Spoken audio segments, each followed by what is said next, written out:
வணக்கம். புதிய வாசிப்பு புதிய சிந்தனை நிகழ்ச்சிக்கு வரவேற்கிறோம். இன்றைய நிகழ்ச்சியில் தி ஃபெடரல் இணைய பத்திரிகையின் கட்டுரையை பார்க்க இருக்கிறோம். மூத்த பத்திரிகையாளர் திரு நிலஞ்சன் முகோபாத்தியாய் இந்த கட்டுரையை எழுதியிருக்கிறார். டெல்லியில் நடைபெற்ற மாணவர்கள் போராட்டம், அதை ஒட்டி பிரதமர் திரு நரேந்திர மோடியின் செல்வாக்கு சரிந்திருக்கிறதா என்பது பற்றி இந்த கட்டுரை பேசுது. வாதிப்பதற்காக தி ஃபெடரல் தலைமை செய்தி ஆசிரியர் திரு ஸ்ரீனிவாசன் அரங்கத்திற்கு வந்திருக்காங்க. வணக்கம்.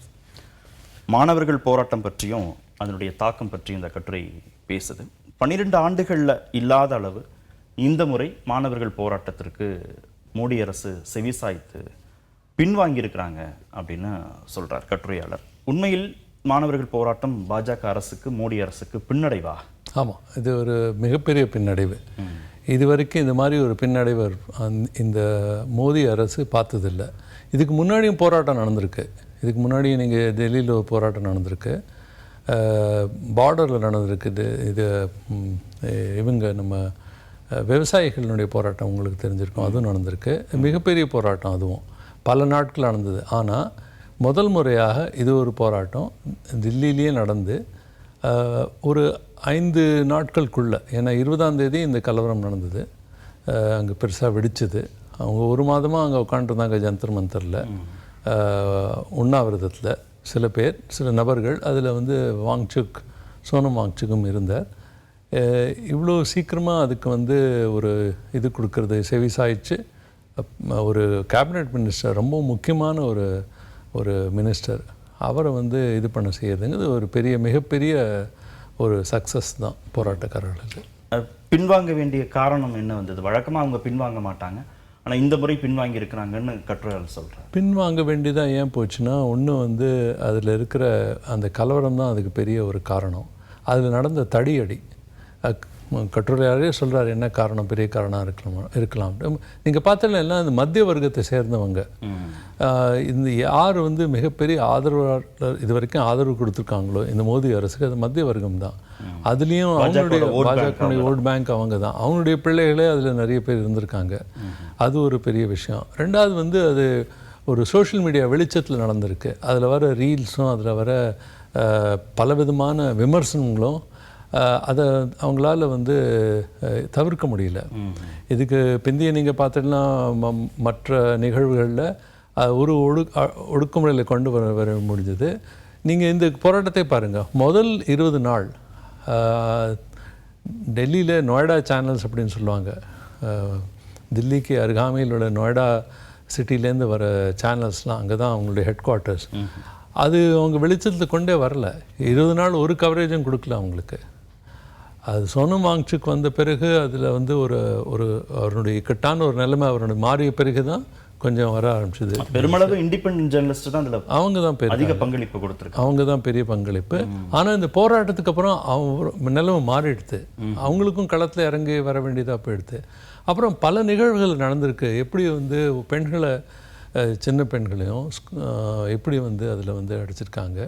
அந்த ஒடுக்குமுறைங்கிறது ரொம்ப மோசமான ஒரு சித்தரிப்பு. நீங்கள் பார்த்துடலாம் எல்லா இடத்துலையும் எப்படி வந்திருக்கு அப்படின்ட்டு. பெல்லட் குண்டுகள், ஆணி வச்சு அடித்த தடிய குச்சிகள், அப்புறம் மிக மோசமான அடுக்குமுறைகள். அதெல்லாம் நீங்கள் அங்கே ஒரு கிரேடட் ரெஸ்பான்ஸ் அப்படின்னு சொல்லுவாங்க. ஒரு தடியடி பண்ணுறதுங்கிறது அதுவே தடியடியே அங்கே அவசியம் இல்லைன்னு சொல்கிறாங்க. இவங்க ஒரு பீஸ்ஃபுல் டெமான்ஸ்ட்ரேஷன் தான். இவங்க ஒன்றும் ஒரு இதுவாக இல்லை. போலீஸ் அடித்தா ஓடலையே, நின்று அடி வாங்குறாங்க. இவங்க ஒன்றும் வயலண்ட்டாக இல்லை. ஒரு அந்த மாதிரி இருக்கிற ஒரு கூட்டத்து மேலே, அதுவும் பெரும்பாலும் அதில் எல்லாரும் தெரிஞ்ச ஸ்கூல் காலேஜ் போகிற மாணவர்கள் தான், மாணவிகள் தான், நிறைய மாணவிகள். நீங்கள் பார்த்துட்டுனா இந்த முறை நிறைய பெண்களோட பங்களிப்பு நிறைய அதிகமாக இருக்குது. அவங்க தான் நிற்கிறாங்க. அது மேலே இந்த மாதிரியே பெலட் கன் அப்படிங்கிறது இது 2010க்கு பிறகு ஜம்மு காஷ்மீரில் எங்கே ஒரு பெரிய இது நடக்கிறதோ உங்களுக்கு தெரியும். காஷ்மீருடைய நிலைமை வேறு. அங்கே தீவிரவாதத்தோடு நீங்கள் அங்கே போராடி இருக்கீங்க. அங்கே அங்கேயும் சில ஒடுக்குமுறைகள் இருக்குது. அப்படி ஒரேடியாக அதை எடுத்துடக்கூடாது. இங்கே போராட்டம் மாணவர் போராட்டம், குடிமக்கள், அவங்களும் குடிமக்கள் தான் காஷ்மீர்காரங்களும். ஆனால் இங்கே நடக்கிற போராட்டத்தில் அவங்க கையில் ஒன்றும் ஆயுதம் ஒன்றும் ஏங்கி இல்லை. அவங்க ஒரு தடி கூட இல்லை அவங்க கையில். வெறும் இதோடு தான் இருக்காங்க. அவங்க மேலே இது மாதிரி ஒரு இது பண்ணுறதுங்கிறது தான் மிடில் கிளாஸ்க்கு ஒரு மிகப்பெரிய ஒரு இதுவாக இருக்குது. காக்ரோச் ஜனதா பார்ட்டியுடைய அபிஜித் தீப்கே தர்மேந்திர பிரதான் முதல் விக்கெட்டு தான், இன்னும் அடுத்தடுத்து விக்கெட்டுகள் விழும் அப்படின்னு சொல்ற அரசியலாக அந்த சென்டென்ஸை நம்ம எப்படி புரிஞ்சுக்கிறது? இன்னும் அவங்களுடைய போராட்டத்துடைய வீரியம் குறையலையா? இல்லை, இது ஏன் அப்படி சொல்கிறார் அவர்னா, இது எப்படின்னா ஒரு பலமான ஒரு செங்கல் நீங்கள் ஒரு பெரிய கட்டமைப்புலேருந்து நீங்கள் பார்த்துடல செங்கலை உருவிருக்காங்க. ஆமாம், உருவிருக்காங்க. அது தகர்ந்து விடுத்துனா அதனுடைய எது மாதிரி ஒரு தாக்கம் வரலாம்ங்கிறது தான் அவர் சொல்ல பார்க்குறார். ஏன்னா இது வெறும் இதோடய நிறுத்திடலாமா? இதை நீங்கள் பார்த்துடனா பாஜக அரசு அவங்களுடைய பிஜேபியினுடைய ஸ்போக்ஸ் பர்சன் பேச்சாளர்கள் அவங்கெல்லாம் இதை எப்படி கட்டமைக்க பார்க்குறாங்கன்னா, இது வெறும் ஒரு மாணவர்களுக்கும் ஒரு அரசுக்கும் நடுப்புற இருக்கிற விஷயம். நாங்கள் ஒரு கடுமையான ஒரு இதை கொண்டு வந்துட்டு நெக்ஸ்ட் டே ஒரு பார்லிமெண்ட்டில் இது கொண்டு வந்துட்டாங்க, ஒரு மசோதா. அதுக்கு மேலே ஒன்றும் இல்லை, அதை தான் முடிச்சிட்டோமே, இதுக்கு பிறகு என்ன அப்படின்னு சொல்கிறாங்க. ஆனால் பிற விஷயங்கள் அவங்கள பார்க்கல. நீங்கள் அங்கே பார்த்துடனா போராட்டக்காரர்கள் ஏந்தியிருந்த பதாகைகள்லாம் நீங்கள் பார்த்துடனா அதை பலவிதமான அதில் டிமாண்ட்ஸ் இருந்தது. கான்ஸ்டியூஷனை பற்றி பேசுகிறாங்க. அவங்க அரசமைப்பு சட்டம் எப்படி இருக்குது அதுவே சரியாக இல்லைங்கிறத அவங்க சொல்லி காமிக்கிறாங்க. சில பதாகைகள் நீங்கள் பார்த்துடனா அதில் கல்வியில் நடக்கிற ஃபீஸை பற்றி பேசுகிறாங்க. கட்டுக்கு அமையாத ஒரு இதுவாக இருக்குது, அதை பற்றி பேசுகிறாங்க. நிர்வாகத்தை பற்றி பேசுகிறாங்க. ஆமாம், அதெல்லாம் பற்றி பேசுகிறாங்க. அதனால் இது வெறும் ஒரு பிரதானுடைய இதோடு நிறுத்துமாங்கிறது ஒரு பெரிய கேள்விக்குறி. அதை தான் திப்கே அப்படி சொல்ல பார்க்குறான்னு எனக்கு தோன்றும். இளைஞர்கள் கோபத்தோடு இருக்கிறாங்க, அந்த கோபம் அடிக்கடி வெளிப்பட்டு கொண்டே இருக்கும்னு அவர் சொல்வதாக புரிந்து கொள்ளலாமா? அப்புறம் புரிந்து கொள்ளலாம். இதுவும் இன்னும் விரிவடையலாம் தான் அவர் சொல்ல பார்க்குறாரு. அரசியல் கட்சிகளுடைய பங்களிப்பு பற்றியும் கட்டுரையாளர் ஒரு இடத்துல சொல்றார். ஆளும் கட்சிக்கு எதிரான கோபத்தை அரசியல் கட்சிகள் தான் முன்னெடுப்பாங்க, எலக்ட்ரல் பாலிடிக்ஸ்ல அவங்க தான் அறுவடை பண்ணுவாங்க. ஆனா இங்க இடைவெளி இருக்கா? அரசுக்கும் எதிர்கட்சிகளுக்கும் இடையிலான இடைவெளி இருக்கா? அதனால தான் இந்த மாதிரி மாணவர்கள் முன்னாடி வர்றாங்களா போராட்டங்கள்? அது எப்படி பார்க்கலான்னா, நீங்கள் பின்னோக்கி பார்த்தீங்கன்னா ஒரு 12-14 வருஷமா ஒரு மெஜாரிட்டேரியன் பாலிடிக்ஸ் அப்படின்னு நடந்துட்டுருக்கு. அது எப்படின்னா ஹிந்துத்வா னுடைய ஒரு கட்டமைப்பு. இந்த தேசம் இந்துக்களுடைய தேசங்கிற ஒரு இது ஹிந்து ஓட்டு போயிடுமோங்கிறதுக்காக காங்கிரஸ் பார்ட்டி கூட அந்த விஷயத்தை ரொம்ப வெளிப்படையாக சொல்கிறதுக்கு ரொம்ப நாள் பயந்துட்டு தான் இருந்தது. ஒரு சாஃப்ட் ஹிந்துத்துவ தன்மை இருக்கும் அவங்களுக்குள்ள. ஸோ எல்லாருமே கொஞ்சம் இந்த மாதிரி ஒரு விஷயம் வந்தாலே அது எப்படி அணுகுமுறை பண்ணுறதுங்களுக்கு ஒரு பெரிய இக்கட்டான நிலைமையில் தான் இருந்திருக்காங்க.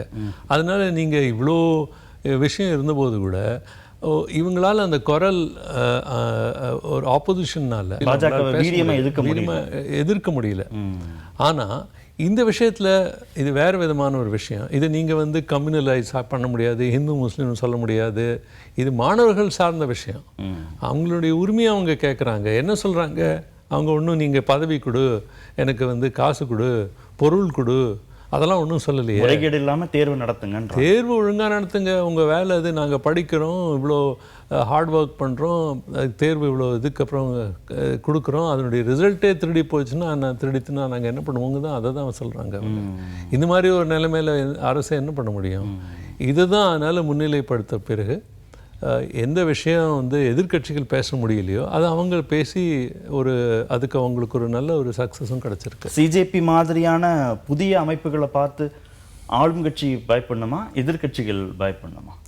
இதில் ஒரு இதில் பார்த்திங்கன்னா, கோணத்தில் பார்த்திங்கன்னா 2 பேருக்குமே ஒரு லெசன் இருக்குது. இதில் 2 பேருமே அது என்ன நடந்ததுன்னு யோசனை பண்ணணும். இது ஆளுங்கட்சியும் பார்க்கணும், எதிர்கட்சியும் யோசனை பண்ணணும். ஏன் நம்மளால் இந்த விஷயத்தை பண்ண முடியல?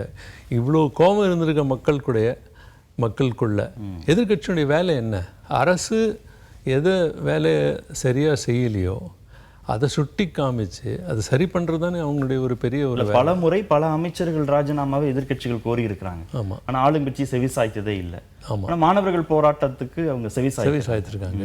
ஆனால் நீங்கள் இப்போ வேறு விதமாக பார்த்துடனா, பாஜக யூபிஏ அரசு இருக்கும்போது ஒரு 11 மந்திரிகளை இது பண்ண வச்சுருக்காங்க, ராஜினாமா பண்ண வச்சுருக்காங்க. அதை இப்போ இருக்கிற எதிர்கட்சிகளால் அதை பண்ண முடியல. மாணவர்கள் அதை பண்ணி காமிச்சிருக்காங்க. நன்றி நிகழ்ச்சியில் பங்கேற்றது. நன்றி. புதிய வாசிப்பு புதிய சிந்தனை நிறைவேற்றது.